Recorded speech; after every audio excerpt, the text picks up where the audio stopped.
नाज़रीन अस्सलाम वालेकुम। ज़ेड न्यूज़ के ख़बरनामे में आपका इस्तकबाल है। मैं सलमान ख़ान। आगे बढ़ने से पहले सुर्खियों पर नज़र डालते हैं। गांधी भवन में टीपीसीसी का अहम इजलास। टीपीसीसी चीफ महेश कुमार गौड़ ने रेवंत रेड्डी और भट्टी विक्रमार्का की क़ियादत को सराहा।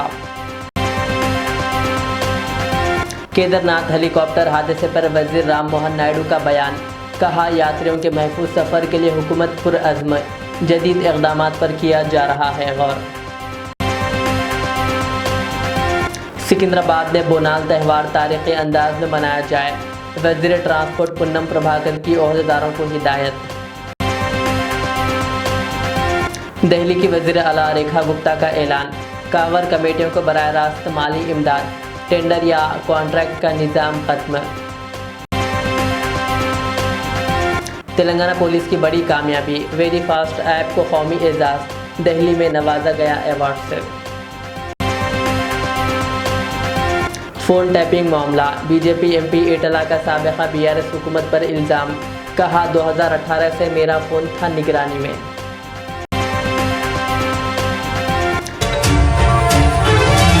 अब पेश है खबरों की तफसील। तेलंगाना प्रदेश कांग्रेस कमेटी की सियासी उमूर और मुशावरती कमेटी का इजलास गांधी भवन हैदराबाद में सदर महेश कुमार गौड़ की सदारत में मुनक़्क़िद हुआ, जिसमें एआईसीसी इंचार्ज मीनाक्षी नटराजन, वज़ीर आला रेवंत रेड्डी, नायब वज़ीर आला भट्टी विक्रमार्का और दीगर अहम शख्सियात ने शिरकत की। इजलास से खिताब करते हुए महेश कुमार गौड़ ने रियासत में कांग्रेस हुकूमत की बेहतर हुक्मरानी को मुल्क भर के लिए एक मिसाल करार दिया और कहा कि पार्टी एआईसीसी की हिदायत के मुताबिक काम कर रही है। उन्होंने रहतो भरोसा स्कीम की कामयाबी पर रोशनी डालते हुए कहा कि सिर्फ 9 दिनों में किसानों को 9,000 करोड़ रुपए जारी किए गए, जो एक तारीख़ी इक़दाम है।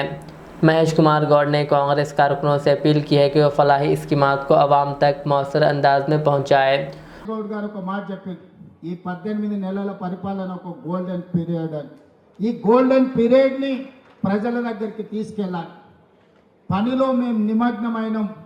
ప్రసార సాధనాలు మనకు కొన్ని సహకరిస్తే కొన్ని సహకరించవు, కానీ ప్రజలకు ప్రభుత్వానికి అనుసంధానంగా మీరే పని చేయాలి. గ్రామాలలో ప్రభుత్వం చేస్తున్న పనులను చర్చకు పెట్టండి. 10 సంవత్సరాల వాళ్ళ పరిపాలనను 18 నెలల మన పరిపాలనను అంచనా వేయమను. మీరు సవాల్ చేయండి సూటిగా, మీరు లెక్కలు తీసుకోండి, లెక్కలతో మనం జవాబిద్దాం. ఏ విషయంలో అయినా సరే, విద్య కానీ, వైద్యం కానీ, రైతు రుణమాఫీ కానీ, రైతు భరోసా కానీ, లేకపోతే ఆర్టీసీలో ఉచిత ప్రయాణం కానీ, మహిళలకు 0% వడ్డీ కానీ, ఏ విషయమైనా సరే 10 సంవత్సరాలలో వాళ్ళు ఏం చేసిండ్రు, 18 నెలల్లో మనమేం చేసినామో లెక్కలు చెప్పి ప్రజల్ని ఒప్పించి రాబోయే రోజుల్లో పార్టీ నిర్మాణంని ముందుకు తీసుకువెళ్దామని తెలియజేస్తూ మీ అందరి దగ్గర సెలవు తీసుకుంటున్నా. ఇవాళ ఈ వేదిక మీద నుంచి నేను ఒక్క మాట చెప్పదలుచుకున్న మిత్రులందరికీ, 94 నుంచి 2004 వరకు 2 సార్లు తెలుగుదేశం పార్టీ ఆనాడు అధికారంలో ఉన్నది. 2004 నుంచి 2014 వరకు ఆనాడు కాంగ్రెస్ పార్టీ 2 సార్లు అధికారంలో ఉన్నది. 2014 నుంచి 2023 వరకు టీఆర్ఎస్ 2 సార్లు అధికారంలో ఉన్నది. 2023 నుంచి 2033 వరకు 10 సంవత్సరాలు కాంగ్రెస్ పార్టీ తప్పకుండా అధికారంలో ఉంటుంది. ఈరోజు ఎవరెవరైతే పార్టీ కోసం పనిచేస్తారో ఈ 10 సంవత్సరాలలో మిమ్మల్ని కాపాడుకున్న బాధ్యత పార్టీ తీసుకుంటుంది. మీనాక్షి నటరాజన్ గారు తీసుకుంటారు. ఈరోజు పార్టీ ఇవాళ రాబోయే స్థానిక సంస్థలలో నాయకుల ఎన్నికలు అయిపోయినాయి, ఎమ్మెల్యేలు ఎమ్మెల్సీలు, ఇప్పుడు కార్యకర్తల ఎన్నికలు రాబోతున్నాయి. కార్యకర్తల ఎన్నికల్లో ఎవరైతే కష్టపడతారో, కార్యకర్తలను కష్టపడి ఎవరైతే గెలిపించుకుంటారో వాళ్ళు తిరిగి నాయకులుగా రాష్ట్ర స్థాయికి ఎదుగుతారు. అందుకే ఈరోజు పార్టీ నిర్మాణంలో భాగస్వాములు కావాలి. స్థానిక సంస్థల ఎన్నికల్లో పార్టీ కార్యకర్తలను గెలిపించుకోవాలి. అప్పుడే పార్టీ బలోపేతం అవుతుంది. పార్టీ బలోపేతమైతే రెండవసారి కాంగ్రెస్ పార్టీ తిరిగి అధికారంలోకి వస్తుంది. రెండవసారి అధికారంలోకి రావడం మీ చేతుల్లో. केदारनाथ में हालिया हेलीकॉप्टर हादसे के बाद 4 धाम यात्रा के दौरान सिक्योरिटी इंतजामात पर मरकजी वजीर बराए शहरी हवाबाजी राम मोहन नायडू ने अहम बयान दिया है। उन्होंने कहा कि भारतीय तहजीब में तहफ़्फ़ुज़ को हमेशा बुनियादी अहमियत हासिल रही है और शहरी हवाबाजी में सिक्योरिटी हुकूमत की अव्वलीन तरजीह है, जिस पर किसी किस्म का समझौता नहीं किया जा सकता। राम मोहन नायडू ने मजीद कहा कि हुकूमत यात्रियों को महफूज सफ़र फराहम करने के लिए मुसलसिल इक़दाम कर रही है। हवाबाजी के शोबे में जदीद टेक्नोलॉजी और सिक्योरिटी के नए हल तलाश किए जा रहे हैं ताकि किसी भी नाखुशगवार वाक़े से बचा जा सके और यात्रियों का एतमाद बहाल रहे। Because for Indian civil aviation, security has been the primary foundation. And whenever I have spoken or previous ministers have spoken regarding civil aviation, safety is kept as the topmost priority. There shouldn't be no compromise on safety. Safety is the foremost pillar. So regarding that, the Chardham operations also, we want to enhance the safety even more. We are looking into enhanced surveillance and creating more systems. We have seen that because there is a lot of hilly area there also, the air traffic management is little bit challenging where there is no signal there. So we are looking at innovative solutions so that we can have more air traffic control and we can have more better processing of weather data also. We have observed in some incidents that suddenly the weather is changing and it's difficult for the pilots to land or take off in those times. So for that, use technology, bring in better technology, bring in better air traffic control and see how you can better the systems. So we are going to use the next 2 to 3 months specifically to enhance the safety aspect in those areas, and by September season we are going to come up with some new things so that the safety becomes much better. Hyderabad के सिकंदराबाद इलाके में होने वाले उज्जैन महाकाली बोनाल त्यौहार को तारीखी अंदाज में मनाने का ऐलान तेलंगाना के वजीर ट्रांसपोर्ट पुन्नम प्रभाकर ने किया। उन्होंने 13 जुलाई को मुनक़िद होने वाले इस त्यौहार के सिलसिले में मंदिर में दर्शन के बाद मुख्तलिफ महकमे जात के ओहदेदारों के साथ एक जायज़ा इजलास मुनक़िद किया। वज़ीर मौसूफ़ ने कहा कि बोनाल को तमाम महकमों के तालमेल और अवामी ताउन के साथ कामयाबी से मनाया जाएगा और इसे सियासी वाबस्तगियों से बालातर रखा जाएगा। उन्होंने इस बात पर जोर दिया कि बोनाल त्यौहार के दौरान लाखों अक़ीदतमंदों की आमद मुतवक्को है, लिहाजा तमाम ज़रूरी सहूलियात जैसे पानी, रोशनी, सफाई और सिक्योरिटी का बेहतर इंतज़ाम किया जाए। वज़ीर मौसूफ़ ने हुक्काम को हिदायत दी है कि ज़ायरीन को किसी किस्म की दुश्वारी ना हो और त्यौहार का इनेकाद पुरअमन और मुनज़्ज़म अंदाज में हो।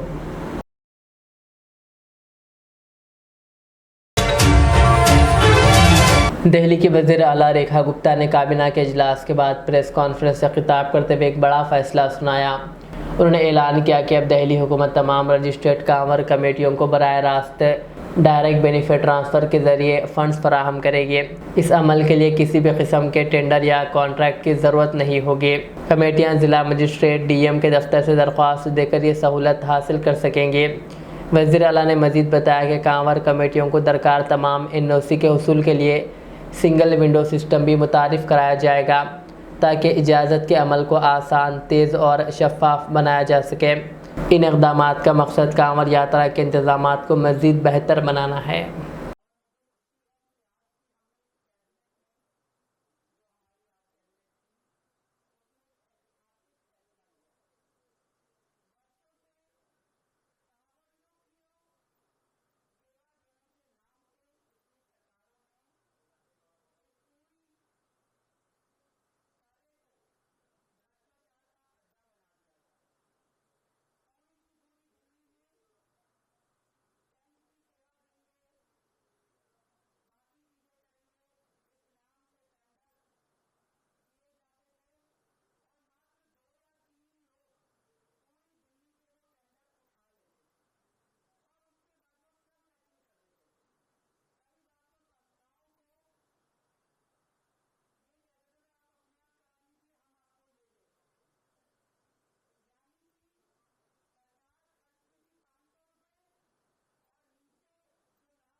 तेलंगाना पुलिस की जानिब से तैयार करदा वेरी फास्ट ऐप को पासपोर्ट वेरिफिकेशन के शोबे में मुल्क भर में बेहतरीन करार देते हुए दिल्ली में कौमी एजाज़ से नवाजा गया।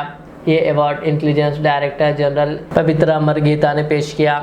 वेरी फास्ट ऐप की मदद से तेलंगाना में पासपोर्ट वेरिफिकेशन का अमल सिर्फ 3 दिनों में मुकम्मल किया जा रहा है। रोज़ाना 2000 से ज़ायद दरख्वास्तों की जाँच, 95% शहरी इत्मीनान और जाली दरख्वास्तों की शनाख्त जैसे अवामिल ने इसे मुल्क में एक मिसाली निज़ाम बना दिया है।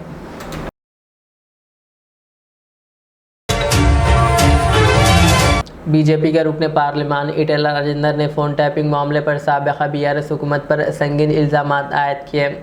उन्होंने दावा किया कि 2018 से ही इनकी फ़ोन की निगरानी की जा रही थी, जो हुज़ुराबाद के ज़िमनी इंतखाब 2021 और 2023 असम्बली इंतखाबात के दौरान मज़ीद बढ़ा दी गई है। SIT के सामने बयान देने के बाद मीडिया से बात करते हुए ईटेला ने कहा कि सियासी मुखालिफत की बुनियाद पर इनकी प्राइवेसी की खिलाफ वर्जी की गई है।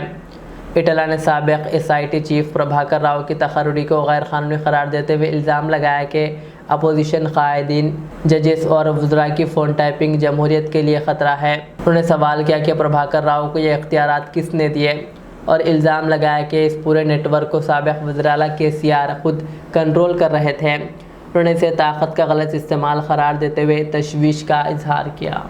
द्रोहुల మీద టెర్రరిస్టుల మీద ప్రజల ప్రాణాలను హరించేటువంటి దుర్మార్గుల మీద ఏ నిఘా అయితే ఇంటెలిజెన్స్ వ్యవస్థ పెట్టాలో వాళ్ళ మీద కాకుండా ప్రతిపక్ష పార్టీల నాయకుల మీద, నాయకుల కుటుంబ సభ్యుల మీద, నాయకుల PSలు, PAలు, PROల మీద, చివరికి నాయకుల గన్మెన్ల మీద కూడా నిఘా పెట్టడమే కాకుండా, ఫోన్ ట్యాపింగ్ చేయడమే కాకుండా నాలాంటి వాడు ఏ క్షణంలో ఎక్కడ ఉన్నాడు, ఎవరితో మాట్లాడుతున్నాడు, ఏం చేస్తున్నాడు, ఇట్లాంటి నిఘా ఇవాళ కొత్తగా పెట్టలే. 2018లో నేను హుజరాబాద్లో పోటీ చేసినాడు నన్ను ఓడగొట్టాలని చెప్పి మొట్టమొదటి ప్రయత్నం జరిగింది. నేను ఆనాడు ఇంకా గవర్నమెంట్లో ఉన్నా. 2021లో హుజరాబాద్ బై ఎలక్షన్స్ వస్తే 6 నెలల కాలం పాటు అక్కడ ఎన్నికల ప్రచారం జరిగితే పొద్దున్న సాయంత్రం నేను ఏ కార్యకర్తతో మాట్లాడుతున్నా, ఏ ప్రజలతో మాట్లాడుతున్నా, ఏం మాట్లాడుతున్నా ఇవన్నీ కూడా ట్యాప్ చేసి రాత్రి కల్లా వాళ్ళ ఇళ్ళలో పోయి, బిడ్డాను ఈటల ఆయనతో మాట్లాడినావు, ఇది మాట్లాడినావు, నువ్వు ఆయనకు కనుక సపోర్ట్ చేస్తే ఇగో నీకు నష్టం ఇది జరుగుతుంది, లేకపోతే నీకు ఇగో ప్రలోభ పెడతా అని చెప్పి డబ్బుల ఆశ చూపి, పదవుల ఆశ చూపి, అధికారంతో బెదిరించి ఇవాళ ఓడగొట్టేటువంటి దుర్మార్గమైన ప్రయత్నం చేసినట్టుగా ఇవాళ వందల ఎవిడెన్సెస్ ఇవాళ ఇక్కడ చూపించడం జరిగింది. మా నాయకుల మధ్య జరిగిన సంభాషణను కూడా ఇవాళ కాల్ డేటాలో వాళ్ళు చూపించడం జరిగింది. 2023లో గజ్వేల్లో పోటీ చేసినప్పుడు కానీ, మళ్ళీ హుజరాబాద్లో పోటీ చేసినప్పుడు కానీ ఇదే దుర్మార్గమైనటువంటి పద్ధతి కొనసాగింది. మేము మునుగోడులో బై ఎలక్షన్స్ వచ్చినాడు ప్రతి క్షణం మేము ఎక్కడ పడుకున్నాం, ఎక్కడ తింటున్నాం, ఎవరితో మాట్లాడుతున్నాం, ఏం చెప్తున్నాం, ఇవన్నీ కూడా అంటే కేవలం దమ్ము లేనివాడు, ధైర్యం లేనివాడు, డైరెక్ట్గా యుద్ధం చేసేటువంటి సత్తా లేనివాడు ఇట్లాంటి దుర్మార్గాలు కొనిగడతాడు. ఇవాళ నేను డిమాండ్ చేస్తున్నా ఈ ప్రభుత్వానికి.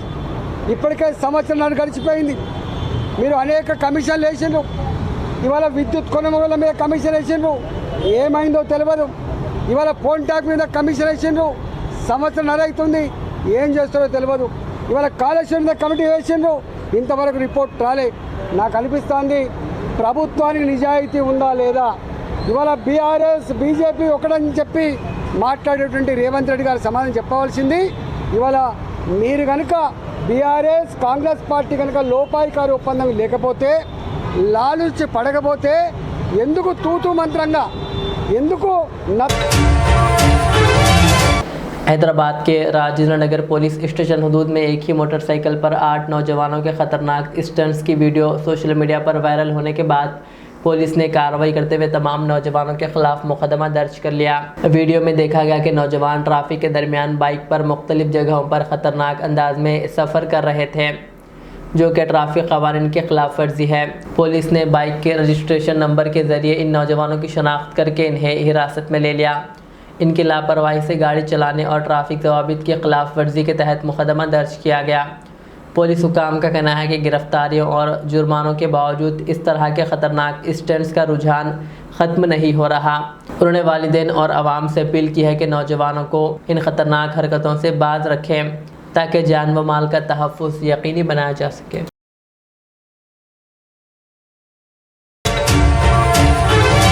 हैदराबाद के जीडी मटला इलाके में एक दिलखराश वाक़या पेश आया, जहां 10वीं जमात की 16 साला तालिबा ने अपने आशिक़ के साथ मिलकर अपनी ही माँ का कत्ल कर दिया।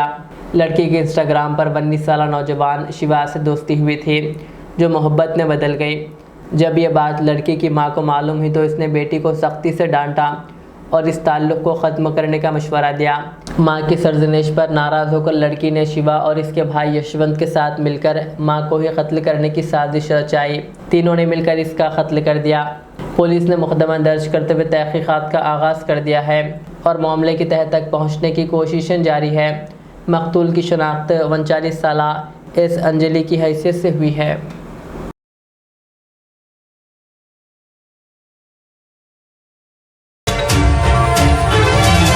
हैदराबाद के अलियाबाद में वाक़ MAA हेल्प होम में एक जनरल मेडिकल कैंप मुनक़िद किया गया, जो डॉक्टर SP HO जंगमेट की रहनुमाई और doctor Venkati DM and HO Hyderabad की सरपरस्ती में मुनक़िद हुआ। Doctor Shafiullah Baig, doctor Shruti, UPHC Aliabad और चार मीनार की तिब्बी टीमों ने भी कैंप में भरपूर हिस्सा लिया। कैंप में तकरीबन 150 मरीज़ों का मुआयना किया गया, जिनमें ज़्यादातर बुज़ुर्ग, माज़ूर और पसमानदा तबके से ताल्लुक़ रखने वाले अफराद शामिल थे। मरीज़ों को मुफ्त तिब्बी अद्वियात भी फ़राहम की गई।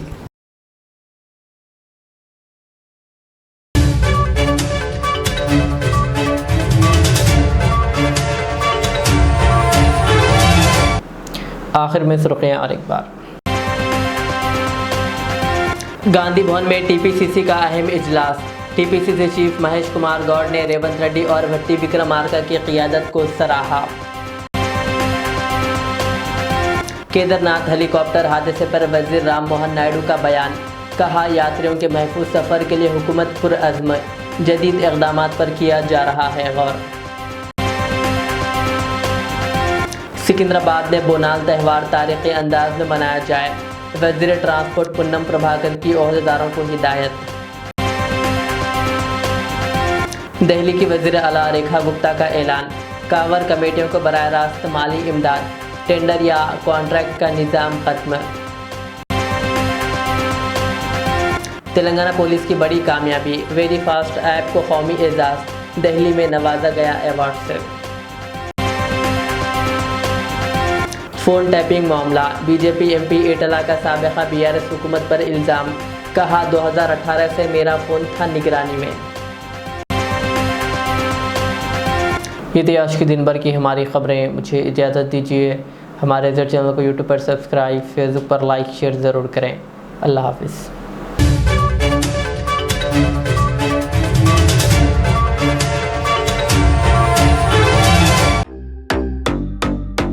Modern trends readymade menswear collection पेश करते हैं आपके लिए आला अक़साम व मियारी मलबूसात। हमारे यहाँ formal, party wear, jeans, T-shirt और ट्रैक पैंट्स के वसी वैरायटीज़ दस्तयाब है। इसके अलावा मर्दाना घड़ियाँ, सन ग्लासेस और मियारी जूतों का शानदार कलेक्शन भी। ऑर्डर्स पर इम्पोर्टेड अशिया भी हासिल की जा सकती है, तो देर किस बात की, आज ही चले आएँ। हमारा पता है मॉडर्न ट्रेंड्स, बीबी का चश्मा रोड, टिकलकुंटा, फलकनुमा, हैदराबाद। मज़ीद मालूमात और राब्ते के लिए प्रोपरेटर मोहम्मद इमाद अहमद से रब्ता करें। 9959541435। रियाज इस्लामिक स्कूल, तालीमी मैदान में एक नया इनकलाब। इस्लामिक और मॉडर्न साला तजुर्बे के बाद तलबा और तालिबात के लिए रियाज इस्लामिक स्कूल पेश करता है हिफ्ज़ कुरान, नाज़िर कुरान क़ायदे के अलावा नर्सरी ता 10वीं जमात तक के तालीम का बेहतरीन नज़्म। बच्चों के लिए हॉस्टल की सहूलत, मुस्तहिक़ तलबा के लिए खुसूसी रियायत, तलबा और तालिबात के लिए अलहदा क्लासेस के माकूल नज़्म, खुसूसी computer classes, hardware and software training. बच्चों में तहरीर और तकरीरी सलाहियतों को उजागर करने के लिए हफ्तावारी प्रोग्राम। काबिल और मुशफ़िक़ असातिज़ा इकराम की निगरानी में बेहतरीन तालीम नज़्म। सुबह 8 बजे तक शाम 4:30 बजे दाखिले जारी हैं, उजलत कीजिए। Riyaz islamic school, opposite lane, new SR petrol pump, Wattapalli, Hyderabad. Al Riyaz tours and travels नज़द Riyaz health care clinic, Mustafa Nagar, Falaknuma, Hyderabad. Air ticketing international और domestic, visa endorsement, immigration, passport दाखिल करने में ताउन, विजिट वीजा और उम्रा वीजा के लिए हमसे रब्त करें। वेस्टर्न यूनियन और मनीग्राम के साथ साथ दीगर सहूलियात भी मौजूद। Proprietor Mohammad Riyaz Ahmad, Al Riyaz tours and travels. खिदमत का मौका दें, आपका इत्मीनान हमारी कामयाबी।